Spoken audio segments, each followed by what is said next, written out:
Bismillahirrahmanirrahim. Alhamdulillahi rabbil alamin. Salatu wassalamu ala Rasulillah ma ba'd.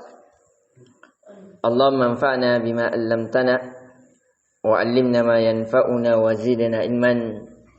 Assalamualaikum warahmatullahi wabarakatuh.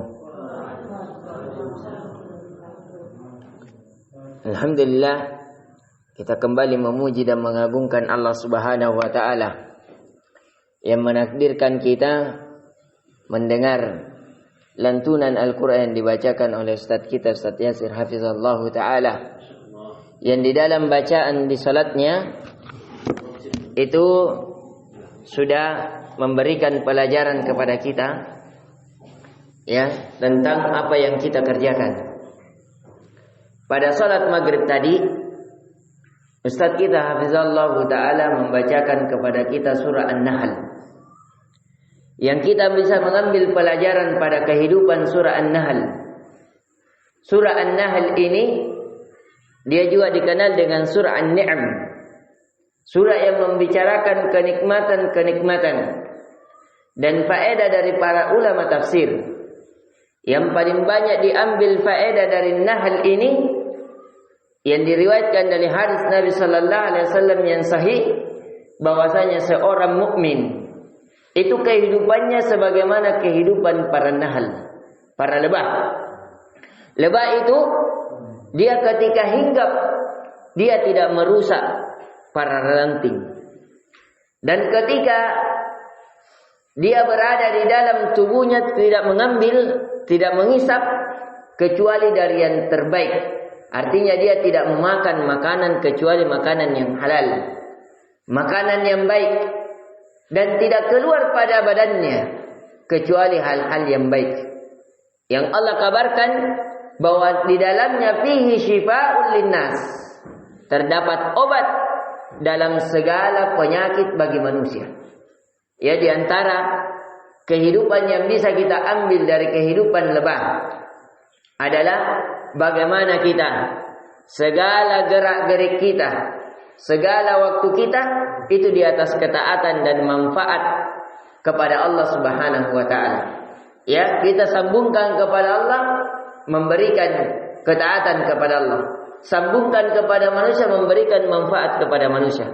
Dan ini selaras dengan hadis Nabi sallallahu alaihi wasallam, bahwasanya orang yang paling terbaik di antara kalian ya adalah anfa'ukum linnas. Khairun nas anfa'ukum linnas. Sebaik-baik manusia, kata Nabi sallallahu alaihi wasallam, adalah orang yang paling banyak manfaatnya kepada manusia lainnya. Dan di antara lagi yang dibacakan kita di salat Isya itu selaras dengan bacaan di salat Maghrib. Di bacaan salat Isya Allah gambarkan dua potret manusia yang kehidupannya sebagaimana kehidupan para lebah. Di rakaat pertama kita dibacakan ya oleh Ustaz kita hafizallahu taala tentang bagaimana Luqmanul Hakim.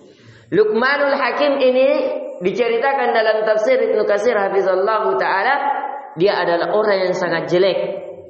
Ya, dia orang yang hitam, orang yang pendek, ya, orang yang geriting, yang bahkan dia tidak dikenal oleh masyarakat sekitarnya. Tapi karena dia paling banyak akhlaknya paling putih, ya, hatinya paling suci. Walaupun dia badannya hitam, tapi hatinya putih. Ya, walaupun dia bahkan diriwayatkan bahwa dia memiliki bibir yang sangat besar. Ya, jelas sekali. Tapi kenapa dia diabadikan oleh Al-Quran? Seluruh kaum muslimin di penjuru dunia membacanya. Allah muliakan dia disebabkan apa?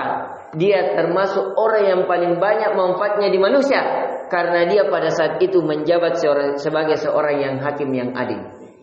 Itulah dia diberi oleh Allah hikmah.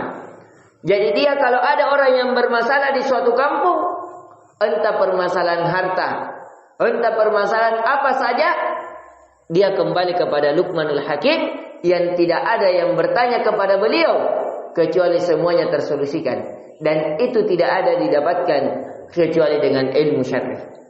Dan yang kedua, diceritakan dari orang yang kehidupannya seperti lebah.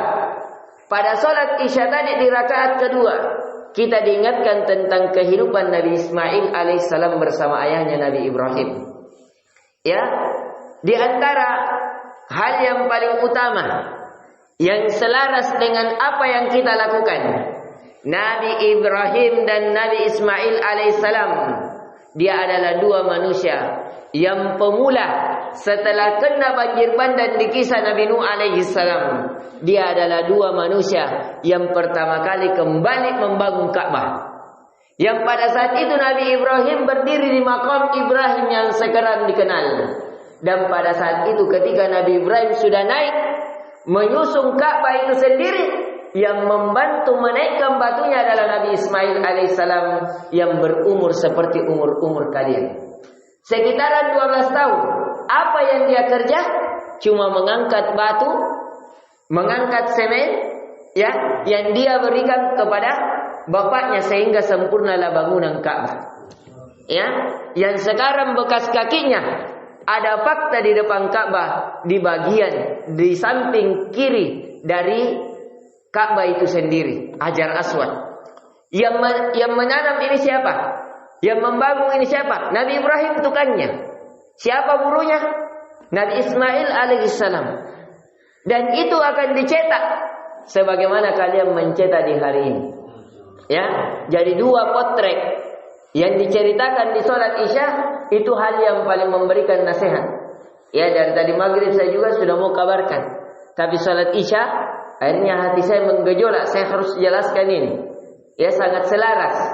Ya, seperti bahwasanya ini ayat kauniyah yang Allah kabarkan kepada kita tentang apa yang kita lakukan insyaallah taala berberkah.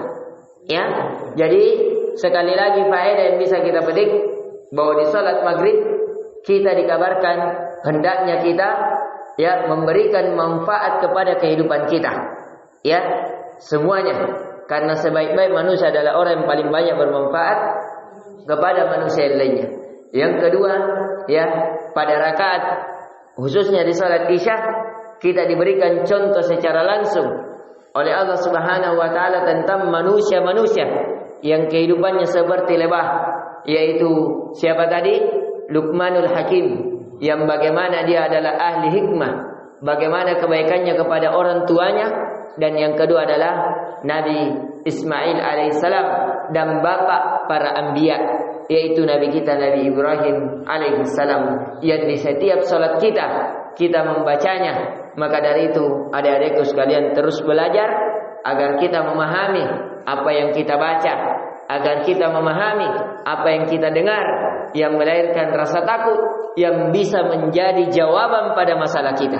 Insyaallah taala pada saat pembangunan Ka'bah di masa Nabi Ibrahim dan Nabi Ismail tidak ada pada saat itu orang yang berdatangan. Tapi Nabi Ibrahim alaihissalam tetap bertekad disebabkan perintah Allah. Dia jalankan, ya, yang pada saat itu kota Makkah tidak ada harapan. Ya, lokasinya tidak tumbuh-tumbuhan. Bukan negeri yang memiliki banyak emas. Bahkan orang datang saja di situ tidak datang kecuali mencela terlalu panas, air susah dan selainnya. Tapi karena doa dan usaha yang Allah berikan keberkahan dan balasan yang alhamdulillah, tidak ada orang-orang yang memiliki keimanan kecuali rindu kepada Ka'bah. Ya, dan di antara kemunafikan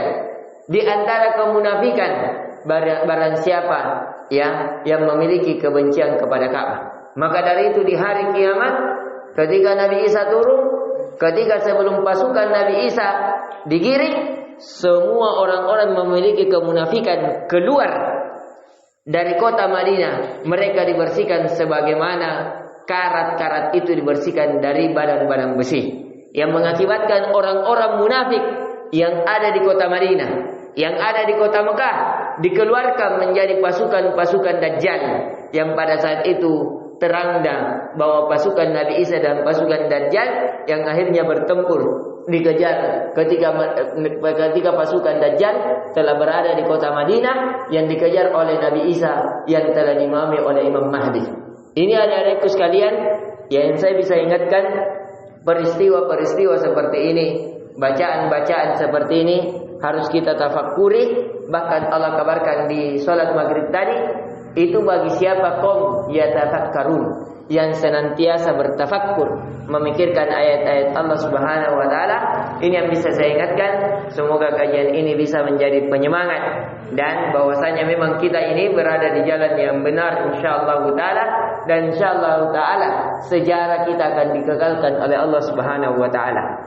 Ya insyaallah taala kalian akan dicetak, ya. Kalian ini adalah sebab-sebab ya pembangun pondok pesantren ini, dan segala kebaikan yang terlibat di sana insyaallah taala akan menjadi sejarah tinta emas dalam kehidupan kalian insyaallah taala. Ini yang bisa kita berikan.